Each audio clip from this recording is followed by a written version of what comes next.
의 권면의 말씀 짧지만 이 말씀은 우리에게 새로운 말씀이 아닙니다. 낯선 말씀이 아닙니다.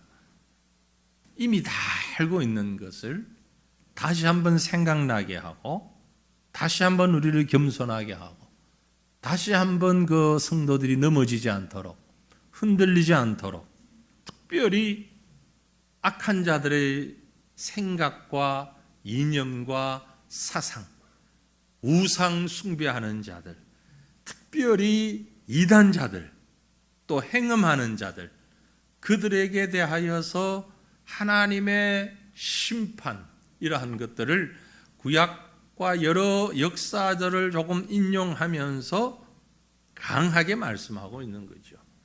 두 가지를 지금 정리를 해보면 하나님은 창조 질서를 어기는 자들을 심판하시는 분이시다 라는 얘기입니다. 하나님은 창조 질서를 어기는 분, 어기는 사람들 심판하시는 하나님이십니다. 5절 말씀에 너희가 본래 모든 것을 알고 있으나 내가 너희로 다시 생각나게 하고자 하노라. 주께서 백성을 애굽에서 구원하여 내시고 후에 믿지 않는 자들을 멸하셨으며, 무슨 얘기인가 하니 하나님이 이스라엘 백성을 애굽에서 끄집어내셨잖아요. 그만큼 사랑하셨는데도 불구하고 애굽에서 끄집어내실 만큼, 그 종된 자리에서 끄집어내실 만큼 너무너무 사랑하는 소중한 백성임에도 불구하고 그들이 하나님을 믿지 않고 하나님을 거역할 때에 그들을 다 광야에서 죽게 만들었어요. 그죠? 애굽에서 나온 사람들 여호수아와 갈렙 두 사람 제외하고는 다 광야에서 죽었잖아요.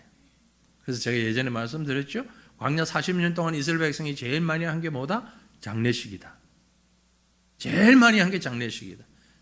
200만에 가까운 인원이 나왔는데, 물론 그때 어린 아이들은 죽지 않았으니까 18세 이하, 19세 이상, 지금 그 연령이 정확한지는 모르겠지만 이스라엘 백성은 20세 이상 다 죽고, 그렇게 사랑하는 백성들, 하나님 순종하지 않으면 다 죽고 멸망하고 말았다.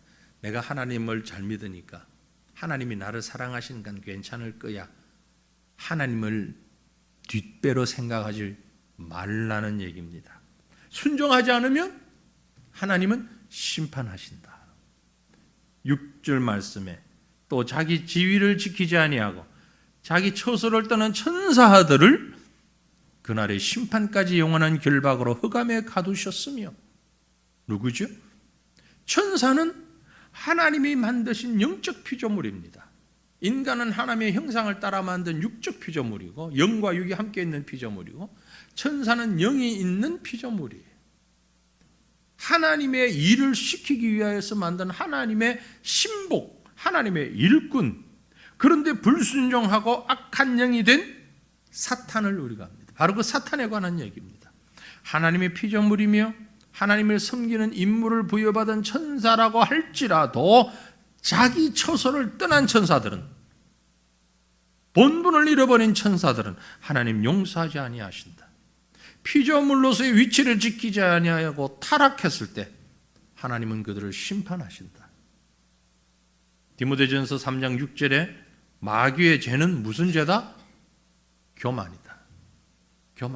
교만하여져서 마귀를 정죄하는 그 정죄에 빠질까 합니다. 마귀가 하는 일이 교만이다. 모든 악한 천사들은 지금 영원한 결박의 흑암에 갇혀 있습니다.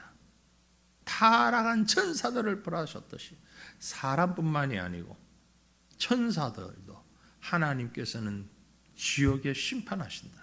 7절 말씀입니다. 소돔과 고모라와 그 이웃 도시들도 그들과 같이 행동으로 음란하며 다른 육체를 따라가다가 영원한 불의 형벌을 받음으로 거울이 되었다. 이 말씀을 조금 길게 해야 될 것 같습니다. 왜? 우리에게 거울이 되었다 했으니까. 거울은 왜 보죠? 내 모습을 보려고 보는 거잖아요. 소돔과 고모라의 모습이 우리에게 거울이 되었어요. 소돔과 고모라가 어쩌습니까? 축복받은 땅이었습니다. 아브람과 롯이 헤어질 때에 정말 복받은 땅이었습니다. 풍성한 열매가 있는 땅이었습니다. 그런데 그곳 사람들이 심히 음란했습니다. 결국 그들은 유황불비, 유황불의 심판을 받았습니다. 그들과 같은 행동으로 음란하며 어떤 누구와 같이 이웃 도시들처럼, 이웃 도시, 소돔 고모라 가만히 보니까 이웃 도시의 사람들이 어떻게 했다고요? 음란하여서 다른 육체를 따라갔어요. 이웃의 이방 사람들이 음란하여 다른 육체를 따라갔다는 얘기는 세욕을 따라가는 모양을 말합니다.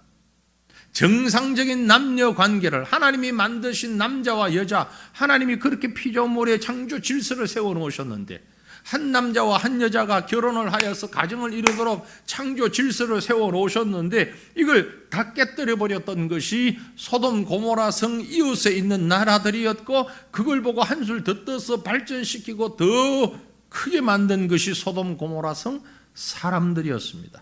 요즘 이른바 동성애라고 그러죠. 호모섹슈얼리티, 동성애. 비속어로, 영어의 비속어로 소돔이라고 합니다. 소돔 성에서부터 시작이 됐어요. 여러분이 영어 사전에 소돔이를 찾아보면 동성애, 수간 이런 식으로 나옵니다. 여기서부터 유래가 됐어요. 동성애는 사회적인 죄악으로 생물학적으로 같은 성별을 지닌 사람들끼리 감정으로 성적으로 끌리는 행위, 게이라든지 레즈비언이라든지 뿐만이 아니고 양성애 혹은 잡다한 성적 지향성, 이런 온갖 음란을 포함하고 있습니다. 오늘날 이 사람들이 내걸고 있는 게 무지개인데 여러분 속지 마세요. 그 무지개하고 성경에 나오는 무지개하고는 달라요. 성경에 무지개 나오죠? 어디에 나옵니까? 노아의 홍수 끝나고서 하나님이 보여주신 그 무지개는 언약의 무지개입니다. 창세기 9장 13절에 보면 내가 내 무지개를 구름 속에 두었나니 이것이 나와 세상 사이의 언약의 증거니라 하고 지금 그림을 그려놨는데 이게 무지개예요. 성경에 나오는 언약의 무지개죠. 그죠? 다시는 무슨 뜻입니까? 홍수로 다시는 세상을 심판하지 않겠다. 물로 세상을 심판하지 않겠다. 그 약속입니다. 그래서 우리는 이 성경에서는 이 무지개를 언약의 상징으로 봐요. 이 무지개는 어떻게 해서 생겨나죠? 물의 굴절 현상이죠. 초등학교 때 공부 안 하셨어요? 다 졸았구나. 이건 초등학교 때 배웠는데 중학교만 가도 안 배우는데 이건 초등학교 때, 우리 때는 국민학교 때 배웠는데 물의 굴절 현상으로 보여지는 게 무지개잖아요. 그죠? 그래서 하나님이 다시는 물로 세상을 멸망시키지 않으시겠다. 그 언약의 표시예요. 그런데 왜 동성애자들이 무지개를 자꾸 그리고 하지요? 동성애자들의 무지개는 달라요. 이렇습니다. 어떻게 다릅니까? 빨리 분석해 보세요. 다른 그림 찾기.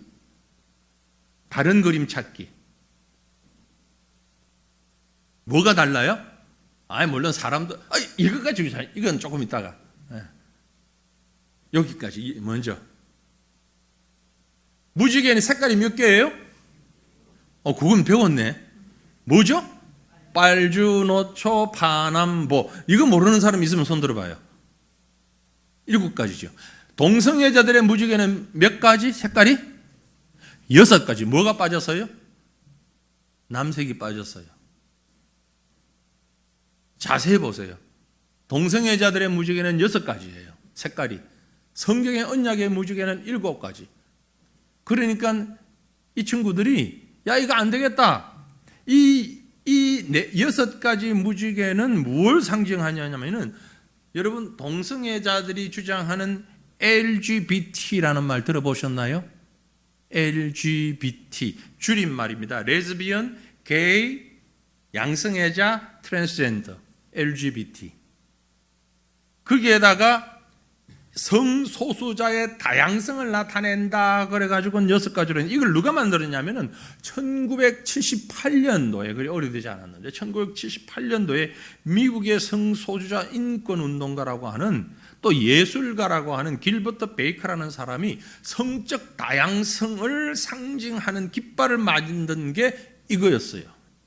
그러니까 성경에 나오는 무지개하고는 전혀 상관이 없는 몇 가지 색깔을 섞어 놓은 것이에요. 이게 동성애자들의 엠블럼처럼 상징처럼 되어버렸어요. 그러고 보니까 기독교 안에서도 자꾸 이걸 찬성하는 사람이 한둘 정신 나간 사람들이 있단 말이에요.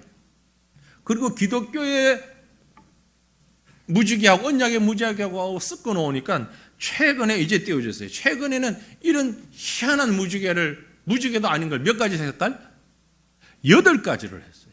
하나 더 섞어가지고. 그래서 그건 다 나름대로의 의미를 담고 있는 거예요. 자기들의 생명, 치유, 햇빛, 자연, 마술, 예술, 평온, 정신의 의미를 담은 8가지 색깔을 섞어가지고 이것이 동성애, 더 나아가서 성소수자를 대변한다라고 표현을 하고 있는 겁니다. 그래서 언뜻 보면 무지개를 쟤들이 왜 쓰지? 왜 무지개하고 똑같은 걸 쓰지? 근데 이건 무지개가 아니에요. 동성애자들이 하는 것은. 동성애자들은요, 지금 이제 동성애라고 말하지 않고 성소수자 이런 얘기를 하는데,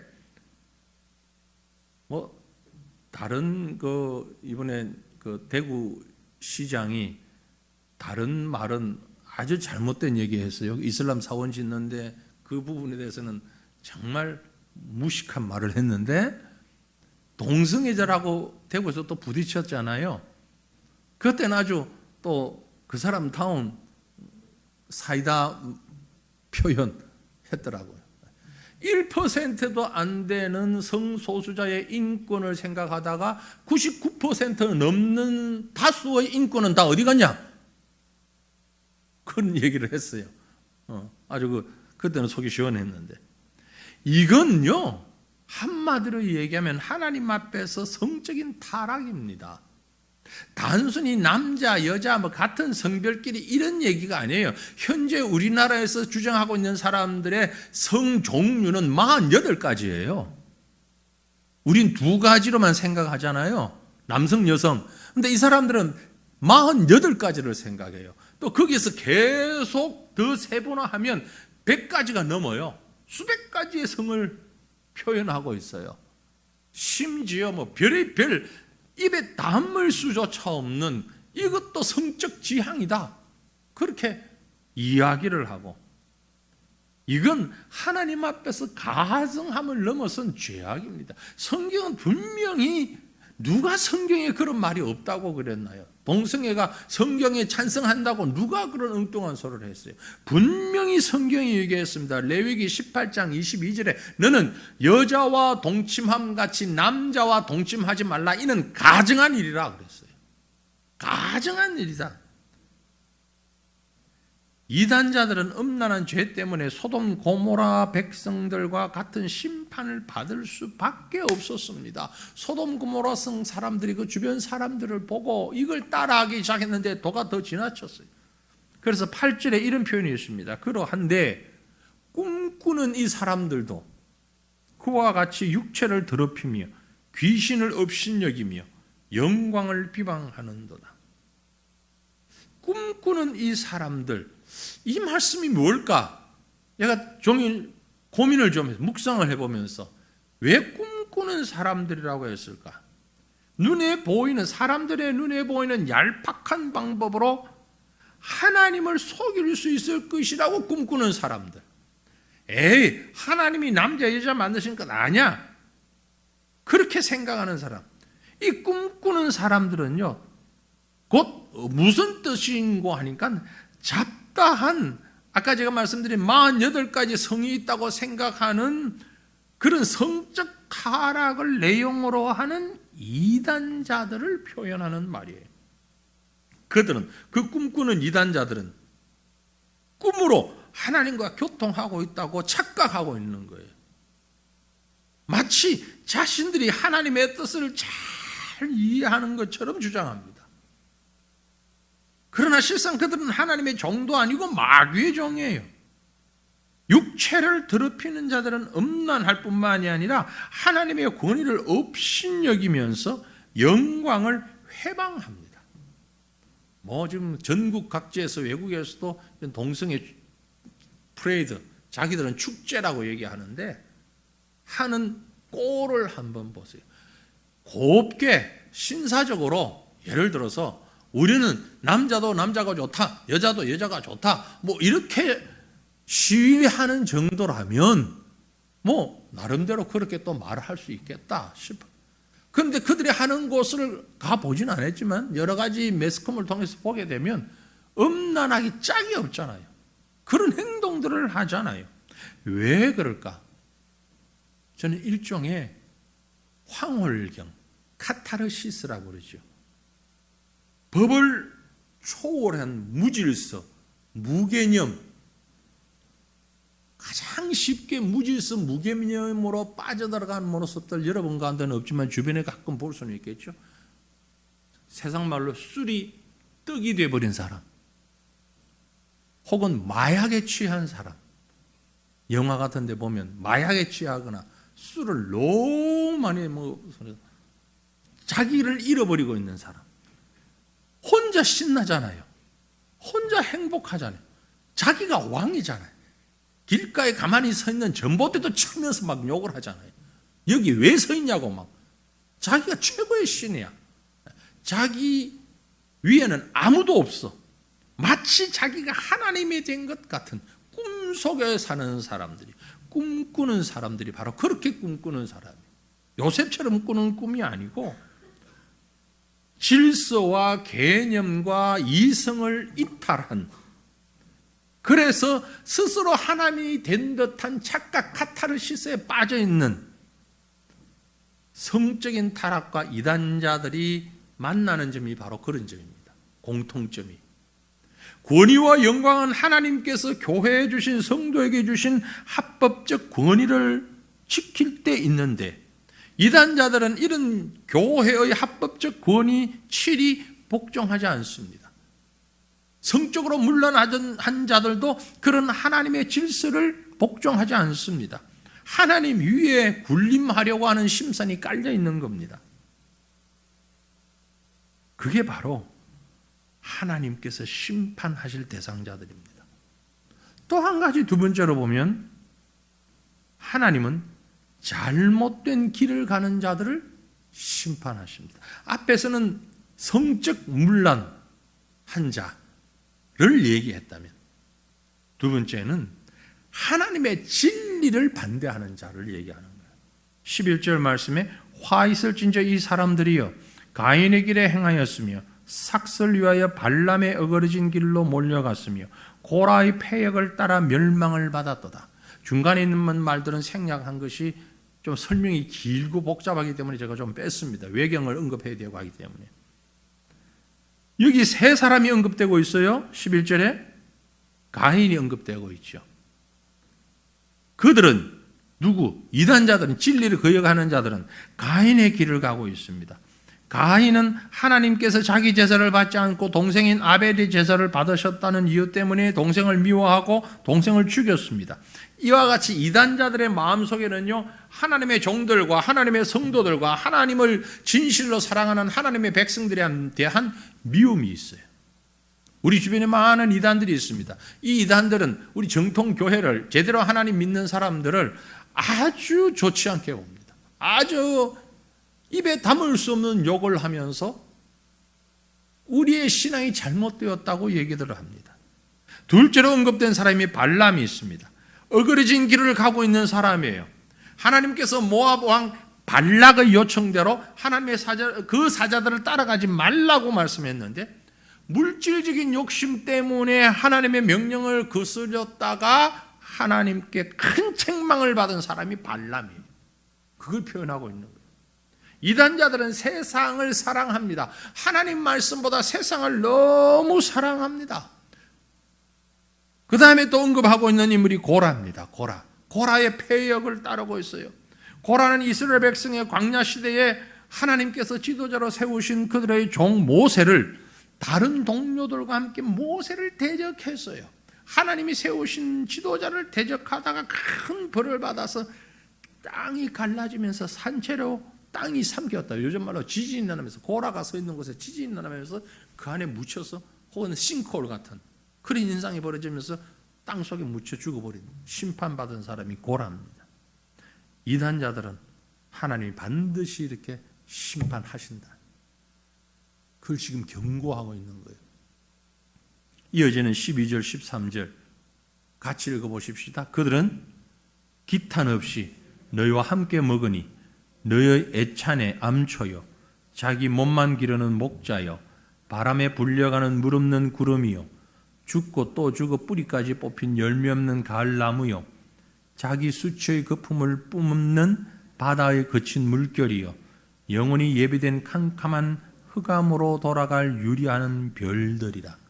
앞에 했던 말을 좀 더 구체적으로 설명합니다. 이단자들의 특징을 몇 가지로 평가하면서 그 겉모습은 하나님의 백성들과 같아요. 그들은 기탄 없이 너희와 함께 먹으니, 이 말은 성도들과 함께 있어요. 그런데 내면은 분명히 다릅니다. 어떻게? 너희의 애찬의 암초요. 애찬의 암초요. 애찬의 암초는 배를 파손시키잖아요. 이단들은요, 사랑과 봉사를 겉으로 다 드러내면서 실제로는 사악하게 교회를 파괴시키는 암초 같은 존재들이에요. 뿐만이 아니고 그들은 자기 몸만 기르는 목자요. 자기 몸만 기르는 목자요. 목자는 양을 기르는 자가 목자입니다. 선한 목자는 양들을 위하여 자기 목숨까지 버립니다. 그런데 이단들은 양을 기르지 않고 몇몇 목자 같은 사람들, 사꾼 목자 같은 사람들, 자기 배만 배불려요. 지금 우리 주변에 흔히 보이는 이단들이 거의 다 부유하잖아요. 아주 부자예요. 돈이 많아요. 근데 성도들이 그렇게 돈 많으냐? 아니에요. 성도는 너무나 궁핍하게 살아요. 아주 노예처럼 사는 그런 이단들도 있어요. 온갖 노동력을 착취하고요. 옛날부터 이단들이 그랬어요. 옛날 이단은 신앙촌 기억하시죠? 박태선 뭐 이런 사람들, 문선명. 요즘은 이제 뭐 그 이름도 너무 많아요. 너무 많아요. 신옥주, 안상홍, 장길자, 안상홍, 장길자를 앞에 내고 앞에 이름 내 걸고 지금 거기에서 왕노릇 하고 있는 김수철, 이런 사람들이 엄청난 이만희, 어마어마한 재산을 가지고, 그 재산이 다 누구 겁니까? 자기 배만 불리는 싹군 목자. 어마어마한. 뿐만이 아니고 뭐라고 그랬어요? 셋째로 그들은 바람에 밀려가는 물 없는 구름과 같아요. 바람에 불려가는데 물 없는 구름이다. 그 가뭄에 아이고 구름이 있으니까 비가 좀 오려나? 물을 기대하지만 비를 기대하지만 비 없는 물 없는 구름, 기대를 헛되게 만드는, 그저 눈에 보이는 것만 아름답게, 세상 풍조에 세상 여론에 얼마나 민감한지 모릅니다. 이단들이 잘하는 게 뭐예요? 사회 봉사예요. 제대로 된 봉사 아닙니다. 겉모습이라도 봉사합니다. 그리고 여러 가지 수단 방법을 다 동원해서 국제적으로 국내외적으로 여러 가지 상이라든지 좋은 이미지라든지 이런 걸 다 신고 그런 걸 촬영해가지고 엄청나게 활용합니다. 대대적으로 마케팅을 해요. 우리는 이렇게 평화로운 사람이다. 우리는 이렇게 헌신하는 사람들이다. 우리는 이 지역을 이렇게 사랑하는 사람들이다. 내일도 할지 모르지만 토요일날 주일날 보세요. 과천시는 노란 조끼 입고 막 쓰레기 줍고 다니는 사람들, 그 대부분 신천지대 몰려다녀요. 다른 날은 안 하고 꼭 거기서 모여가지고 그때만 쓰레기 주면 이제 다른 날은 담배꽁초 다 버리고 하면서 사회적인 인식을 얻기 위하여서 학교를 세우는데 뭐 아주 독특한, 세상이 못하는, 왜냐하면 돈이 많으니까 정부에서도 감히 못하는 이런 것들을 그들은 막강한 자금력을 가지고 사람들의 여론을 움직이는데 아주 뛰어난 재주를 가지고 있습니다. 그러니까 그 수많은 사람들이 가죠. 연예인들이 가고요, 대학 교수들이 가고요, 사회 유명 인사들이 가고요, 정치인들이 가고요, 많은 정치인들이 또 한때 막 뭐냐고, 심지어 목회자들까지. 예? 옛날에 통일교가 많이 써먹던 작전이 뭐예요? 어떤 뭐 이상한 이름으로 목회자 그룹을 하나 만들어가지고 돈 대줄 테니까 성지순례 가자. 세계 일주 한다. 그런데 자기 돈은 우리 지금 얘기하면 한 10만 원만 내면 300만 원짜리, 500만 원짜리 세계 일주를 시켜주는 거예요. 10만 원만 내면. 갈래요? 안 갈래요? 웬만하면 다 가지. 더군다나 시골교회 목회하시는 이런 분들은 참 얼마나 어려워요. 그런데 그런 기회가 주어지니까 아이고 감사합니다. 하나님 웬 떡입니까? 그러고 따라가죠. 뭔지도 모르고 가요. 갈 때까지, 놀 때까지도 아무 문제 없어요. 올 때 되면은 자기 정체를 딱 드러내죠. 우리가 이렇게 통일교인데 같이 합시다. 다 얻어먹었으니까, 사진 다 찍혔으니까 같이 안 할 수가 없잖아요. 사진 다 찍어놨어. 그리고 이제 만약에 여러분이 이와 같이 하지 않으면 이 사진을 어디 여러분의 교단 총회에다가 보냅니다. 여러분이 어떤 곳에 어떻게 할 것입니다.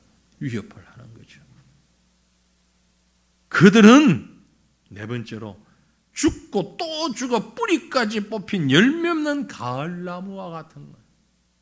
한순간이에요. 지금 번성한다고 착각하지 마세요. 그게 진리라고 착각하지 마세요. 가을나무, 이제 곧 시들고 죽어버릴 것 같은 뼈만 남은. 열매는 의와 선과 영혼 구원을 이루어야 하는데 이단들은 영적으로 죽은 자들이기 때문에 그런 열매가 없어요. 다섯 번째로 그들은 자기의 수치의 거품을 뿜는 바다에 거친 물결과 같다. 자기 수치의 거품을 뿜는 바다에 거친 물결, 거짓, 미움, 탐욕, 음란, 강포. 여러분, 바닷가에 깨끗한 바다는 맑지만 우리 연안에 지저분한 곳에 가보세요. 온갖 부유물이 떠내려와 가지고 바닷가에 얼마나 더럽고 막 거품이 나고 냄새가 나고, 그걸 표현하고 있는 거예요. 교회 수치입니다. 교회 수치. 제발 교회를, 그래서 하나님의 교회라고 부르는 거에 정말 싫어요. 교회가 하나님의 교회인데 왜 이단이 하나님의 교회가 돼? 그래서 하나님의 교회 괄호하고 구안상홍 증인회, 옛날에 그들이 그렇게 말을 했었거든요. 혹은 우리 내부적으로는 안상홍 장길자 집단. 하나님의 교회라는 이름을 붙이기가 아까워요. 교회라는 이름. 뭐 안식교회, 무슨 신천지, 무슨 교회, 다 교회를 갖다 붙이는지. 교회라는 이름의 수치입니다. 여섯 번째로 그들은 영원히 예비된 캄캄한 흑암에 돌아갈 거예요. 영원히 예비된 캄캄한 흑암으로 돌아갈 유리할 별들이라, 길 잃은 별들이라. 그들이 갈 곳은 딱 한 곳 있습니다. 어디? 지옥밖에 없습니다. 지옥밖에 없어요. 그래서 16절 봅니다. 이 사람들은 원망하는 자며 불만을 토하는 자며 그 정욕도로 행하는 자라. 그 입으로 자랑하는 말을 하며 이익을 위하여 아첨하는 자들이다. 이단자들은 교만하고 하나님을 향해 또 교회의 합법적인 권위를 향하여서 원망하고 불만을 토하고 입으로는 자랑하는 말을 하면서도 자기 정욕대로 행하는 음란한 자들이며 탐심에 있어서 물질적인 그런 일들을 위해서 아첨하는 자들입니다. 그들은 하나님의 종이 아닙니다. 그러므로 오늘 말씀을 총정리해서 몇 가지로 교훈을 받는다면, 첫째는 여러분, 하나님 앞에서 교만하지 마십시다. 하나님 앞에서 교만해서는 안 됩니다. 이단의 특징은 동성애를 하는 잡다한 성적 문란을 일으키는 자들의 공통적인 특징은 교만입니다. 자기가 옳다는 거예요. 자기만 옳다는 거예요. 네? 내가 중요하다는 얘기예요. 그 교만. 겸손해야 합니다. 하나님 앞에 겸손해야 합니다. 로마서 12장 3절에 기록했습니다. 내게 주신 은혜로 말미암아 너희 각 사람에게 말하노니 마땅히 생각할 그 이상의 생각을 품지 말고 하나님이 주신 질서와 하나님이 주신 진리에 대한 생각 이외에 다른 그 이상의 생각, 내가 하나님이 되려고 하는, 하나님처럼 되려고 하는 교만한 생각 품지 말고 오직 하나님께서 각 사람에게 나누어 주신 믿음의 분량대로 지혜롭게 생각해라. 하나님이 주시는 지혜 안에서 생각하라. 그러므로 두 번째 우리가 조심해야 하는 것은 음란하지 말아야 합니다. 이단자들, 그들은 정욕을 따라 행합니다. 얼마 전에 넷플릭스에 나왔던 그 참 입에 담을 수 없는 자기 몸을 더럽히는 것을 모르고 가스라이팅 당하면서 그 이단자에게 당하는 이런 모습들 보세요. 결국 음행은 자기 몸을 더럽히며 영혼을 더럽힙니다. 고린도전서 6장 18절에 기록했습니다. 음행을 피하라. 사람이 범하는 죄마다 몸 밖에 있거니와 음행하는 자는 자기 몸의 죄를 범하느니라. 음행하는 자는 자기 몸의 죄를 범하느니라. 성도의 음행은 큰 죄악입니다. 마지막으로 우리는 탐심을 버려야 합니다. 이단자들은 물질적 탐심 품은 자들입니다. 하나님을 알지 못하고 사랑하지 않는 자는 세상과 돈을 사랑하는 탐심의 노예들입니다. 하나님을 경외하고 천국을 소망하는 자들은 더러운 이익을 탐하지 말아야 됩니다. 더러운 이익 탐하지 마세요. 디모데전서 3장 3절에 기록하기를 술을 즐기지 아니하며 굿하지 아니하며 오직 관용하며 다투지 아니하며 돈을 사랑하지 않는 것, 더러운 이익을 탐하지 않은 자입니다. 이 모든 것이 신앙의 본질입니다. 이 모든 것을 딱 요약해서 한 가지만 더 한다면 하나님의 말씀을 마음대로 얄팍한 지식대로 사사로이 해석하지 말아야 합니다. 요즘 새벽 예배 시간에 보는 말씀에 언뜻 생각이 났습니다. 베드로전서 1장 20절로 21절 말씀인데요. 우리 같이 한번 읽어보지요. 먼저 알 것은 성경의 모든 예언은 사사로이 풀 것이 아니니 예언은 언제든지 사람의 뜻으로 낸 것이 아니요 오직 성령의 강동하심을 받은 사람들이 하나님께 받아 말한 것임이라. 아멘. 성경을 어떻게 해야 된다? 사사로이 풀 것이 아니다. 사사로이 풀 것이 아니다. 저는 이 말씀이 얼마나 두려운지 몰라요. 얼마나 두렵고 떨리는 말씀인지 몰라요. 제가 사실 어젯밤에 잠을 제대로 못 잤다고 아까 구역장님들한테 얘기를 했는데 거의 못 자면서 이런저런 생각하는데 이 말씀에 와가지고 이 말씀을 생각하다가 정신이 없어요. 내가 살아온 평생이 어릴 적부터 쭉 살아온 평생이 막 스쳐가는데 얼마나 두려운 마음이 있는지. 아까 제가 잠깐 얘기하니까 구역장 하나님이 한 분이 그런 말씀 하시더라고요. 그런 생각하니까 못 자죠. 생각하느라고 못 잔 게 아니고 못 자니까 생각하는 거예요. 내가 가만히 생각을 해보니까 하나님이 나를 어떻게 하시려고 제가 설교자로 선 것이 1980년 1월 첫 주일부터 전도사 임명을 교육 전도사 임명을 받았거든요. 그런데 제일 먼저 한 설교는 언제냐? 제가 첫 설교를 한 것은 놀라지 마세요. 초등학교 6학년 때입니다. 초등학교 6학년 때 한 번 하고 만 게 아니고 거의 몇 달을 설교를 했어요. 그때는 주일 학교가 오후 예배도 드렸어요. 심지어 수요일 예배도 드렸어요. 요즘 주일 학교 애들은 진짜 그래 오라고 그러면 교회 아무도 안 나올 거예요.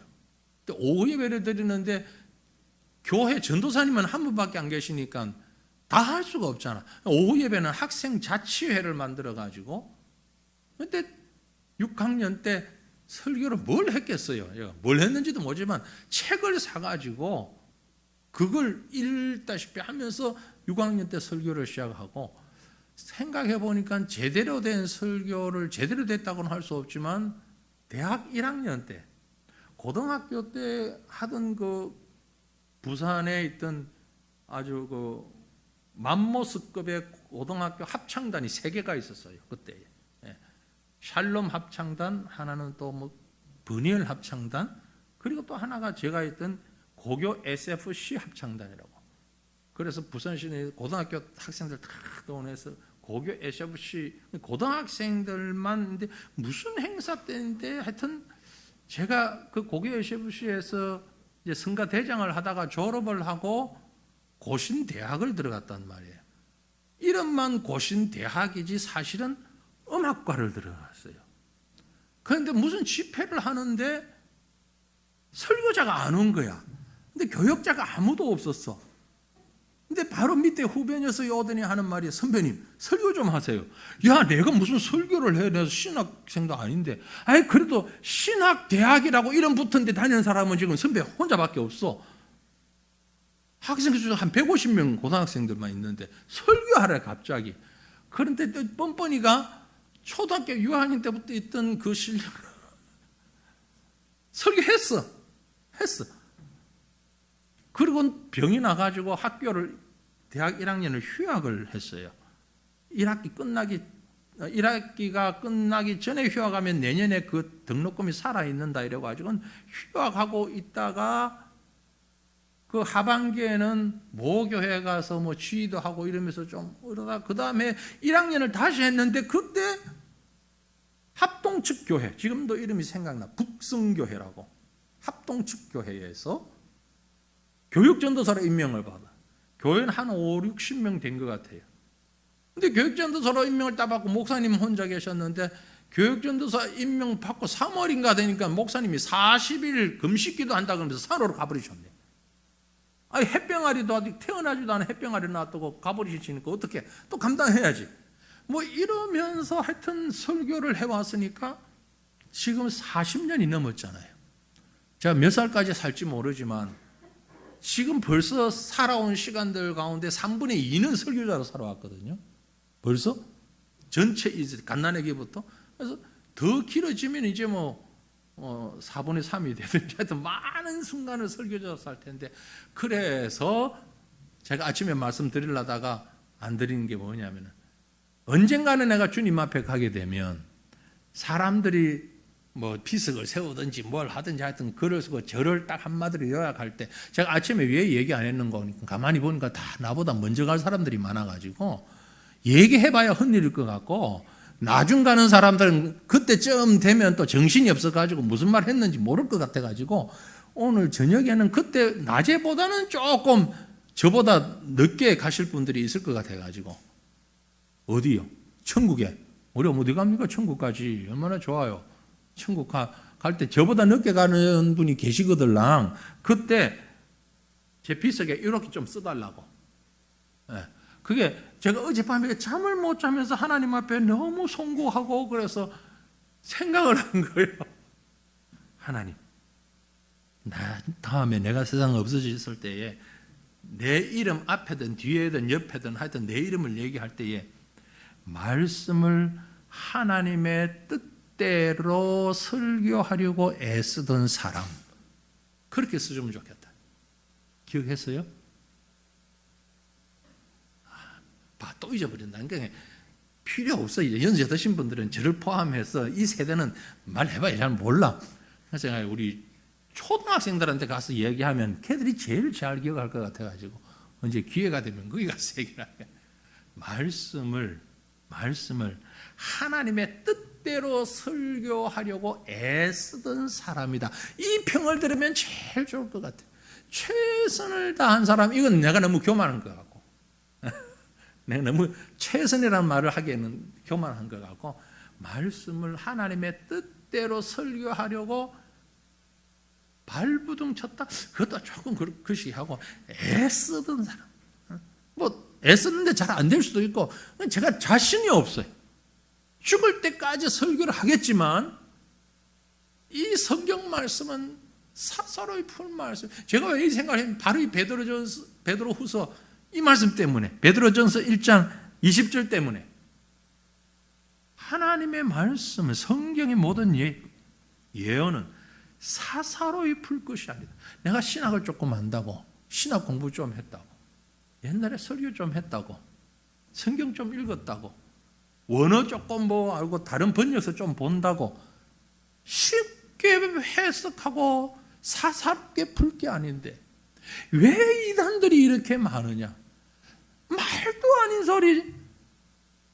성경 해석하는 거 보면 이만희도 그렇고 저기 하나님의 교회라고 하는 저 장길자 집단도 그렇고 성경 해석하는 거 보면 말도 아닌 해석을 하면서 그렇게 또 사람들이 따라가고 하나님이 남자 하나님, 여자 하나님이 있대, 어머니 하나님, 아버지 하나님이 있대. 그 소리가 어디서 나왔나고 그러니까 하나님이 우리를 사람을 자기 형상을 따라 만드셨기 때문에 남자 여자가 있는 것 보면 하나님도 하나님이 남자 하나님, 여자 하나님 있다고 그런 얘기 하잖아요.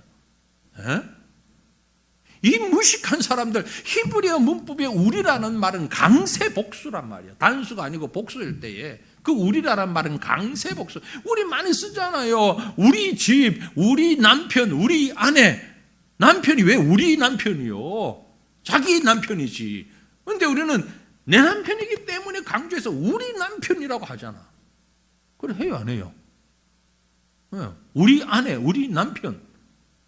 그때 우리는 복수가 아니고 강조하는 복수, 강조하는 말이란 말이에요. 우리의 형상 따라라는 말은 그 말인데 그걸 가지고 남자 여자를 얘기하는 이런 무지한 해석을 따라가는 나름대로 해석이라고 하는데 사사로이 푸는 거예요. 그 해석을.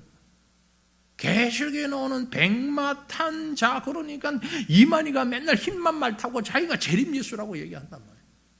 그 말이 아닌데 사설이 풀면 안 돼요. 그리고 우리가 하나님의 말씀을 풀 때에 정말 말씀을 하나님의 뜻대로 이해하고 저는 설교하고 여러분 듣고 전도하고 선교하고 하는 사람 되시기를 바랍니다. 저보다 뒤에 가실 분들은 꼭 기억하세요. 앞에 가실 분들도 기억하셔야 되겠지만 하나님의 말씀을 하나님의 뜻대로 좀 풀고 해석하자. 그러려면 겸손이 필요해요. 겸손이. 하나님 앞에서 겸손히 하나님 제가 다 깨닫지를 못했습니다. 하나님 제가 하나님보다 앞설 수 없습니다. 제가 하나님이 될 수가 없습니다. 저는 하나님의 피조물입니다. 저는 죄인입니다. 연약한 자입니다. 죄인 중에 괴수입니다. 죄인 중에 괴수입니다. 그런데 하나님이 나를 구원해 주셨습니다. 철저히 성령의 인도하심을 받고 사는 저와 여러분 되시기를 주님의 이름으로 축원합니다.